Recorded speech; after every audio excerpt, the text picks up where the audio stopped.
Hi, thank you for joining me today's video, and today is part 2 of my very mini series this week of showing you different ways to use an 8.5-inch circle as your background.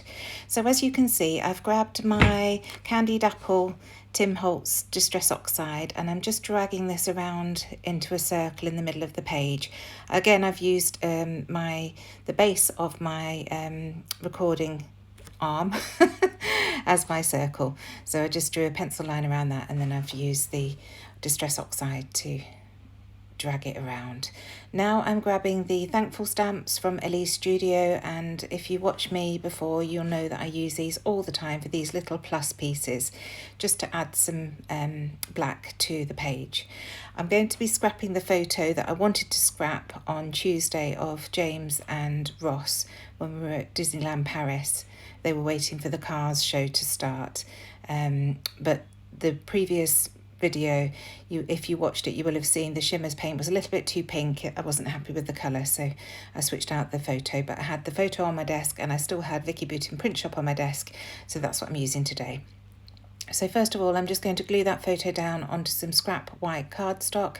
You can see this is one that I use for cutting on my silhouette, so I just keep the excess card to use as background mats or scrap paper if I need it. So of course I'm using a mini trimmer and had to faff around to get it into the trimmer. I don't know why I didn't just grab the bigger one, which is to the left of my desk, just off screen. Crazy. I like to make things difficult sometimes. So just checking that I'm happy with the placement of the photo. I've trimmed it down ever so slightly, and now I'm looking for some more papers to mat that onto. I also pulled out that awesome title piece from the ephemera pack from Vicki Boutin's Print Shop, which I thought worked really nicely. So this is a blue piece of paper from the 6x8 paper pad. Again, I used that in the previous video and just grabbed the excess piece there to use on this one. And again, the same with this purple piece. I'm using the reverse of that paper to create some mats on this photo. First of all, I saw this stripy black and white piece, which I thought would be nice just as a strip underneath the photo at the bottom. So that's what you'll see me doing in a second. And then I noticed that the red one was quite nice with the yellowy gold, which Ross has on the trim of his coat, and it's also on the Pringles pack that James is holding. So I thought that might work quite nicely. So just trimming that off as well. I do look at the other piece, but decide against using all of it this time. I think that's enough there. So at first I think it's going to go along the bottom there, but in fact it does go up the side of the photo. So just using my distress tool from Tim Holtz, the edge distresser, to distress all the edges of this white cardstock, and then I'll do the same with all the other pieces. So first of all with this blue piece, and they're a bit more flimsy because they're from a paper pad rather than open cardstock, so you just have to be a little bit careful because it does crease ever so slightly, but it's fine. When you're adding distress texture to a piece of paper, a little bit of creasing really doesn't matter. So as you can see, just building up the layers on this, trying to work out where the pieces are going to go before I distress the other edges as well. And I don't bother cutting anything off this piece. I did consider trimming it down ever so slightly, but I really like the pattern on it and there was no need. And in fact, you'll see when the video is finished, I've covered the bottom left-hand corner anyway with my embellishments, so there was no need to worry at all. So just distressing that edge before I start gluing things down. So sticking it down to the blue, and I'm offsetting it slightly. I just like the way that looks sometimes rather than having a complete mat at the back of the photo. And then using this to bridge that gap at the back. And once I'm happy with that, I can go in with the stripy piece along the bottom of the photo as well. So once again, just distressing that, just so that all the pieces look the same. And then I can stick that down to the photo mat. And as always, I'm sticking all the pieces of paper to the photo before I finally stick the photo down, just so that I can get the right placement on the page, because as you add more layers, it changes the look of the page, so I find this much easier to do. So I've decided that that title is going to go along the side of the photo rather than across the bottom. So going to glue the photo down so that I can get that down as well. And I'm going to have to add some foam to the top of that title. You'll see here, just so that it sits nicely, because it's on a couple of layers of paper. It needed to be just popped up on some foam there. to make it straight. And I don't bother adding glue to the bottom of the letters, there's no need, the foam holds it in place nicely. So now coming in with this lovely big chipboard camera, just to start the embellishment cluster in that bottom left hand corner, and now I'm looking through the sticker book to see what I can find, and I like this little label. It's navy blue and red, so that works nicely. And then I find this word strip that goes at the top, and it says all fired up and ready to go. James was so excited to watch this show. And he was even more thrilled that Auntie Leanne had given him some Pringles. He really liked that Pringle tub. So this is one of the flair badges that we've got at Hey Little Magpie that have been designed to go with the Print Shop collection, and it simply says adore. And now I'm adding my journaling around the circle. So it just says, waiting for the car show to start. Auntie Leanne gave you a tub of Pringles. You were so very happy. And then along the bottom bit here, I'm adding Disneyland Paris, May 2014, just so that I've got the date there. So adding some glue to that flair badge and sticking that down. That does come back up again. And then adding a bit more journaling along the label that we've got at the bottom there. And I just put just a boy and his Pringles. So now I'm coming in with the Print Shop stamps. I wanted to add more circles because this is a photo of them at the Cars show. I felt it important to bring more circles into the layout. So I found this half circle stamp, and I'm just using my black soot to stamp that as a border up the side of the photo.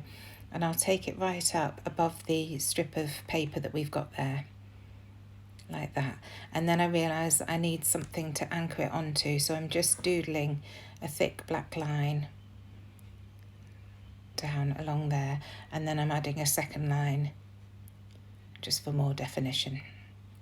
And I really like how that looks, just thickening it up a bit. And there we have it. And now I decide that I want some thread underneath that flair badge, the same as I did in the previous video.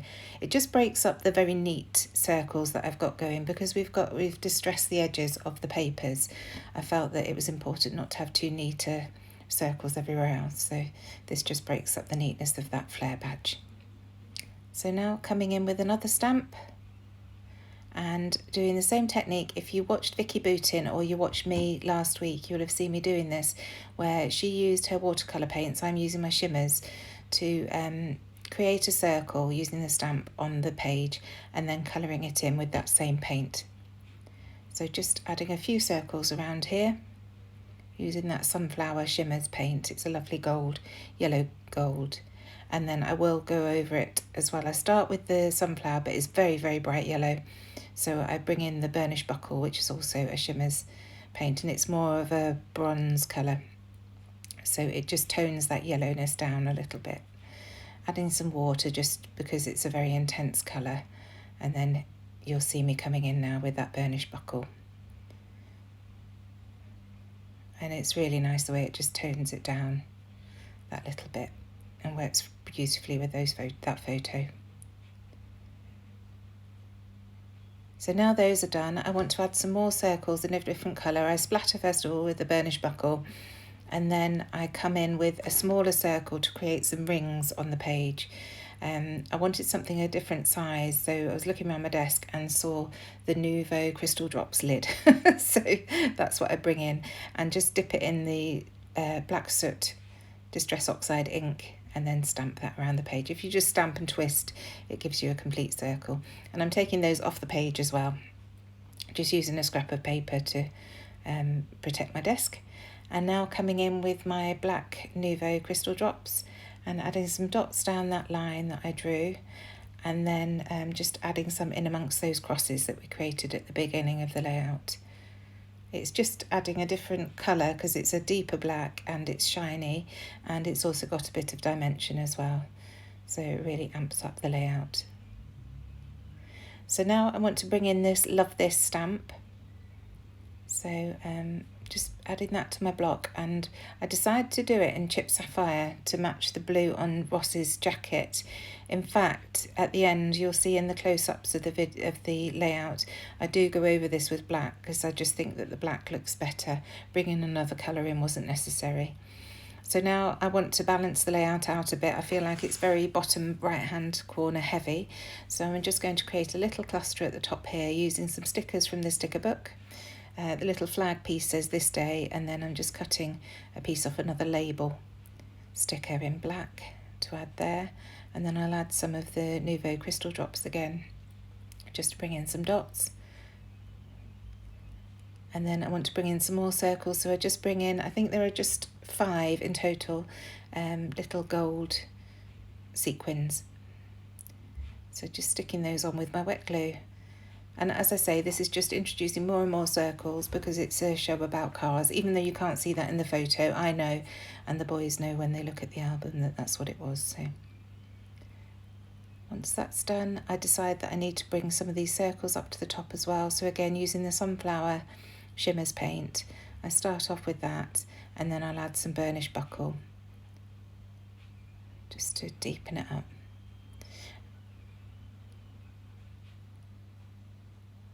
And I use all burnished buckle on the bottom one just to provide a different colour to differentiate between the two. You can see it's quite a bit darker there. I've built up the colour, and now once again coming in with that Nouveau lid to create some round circles there.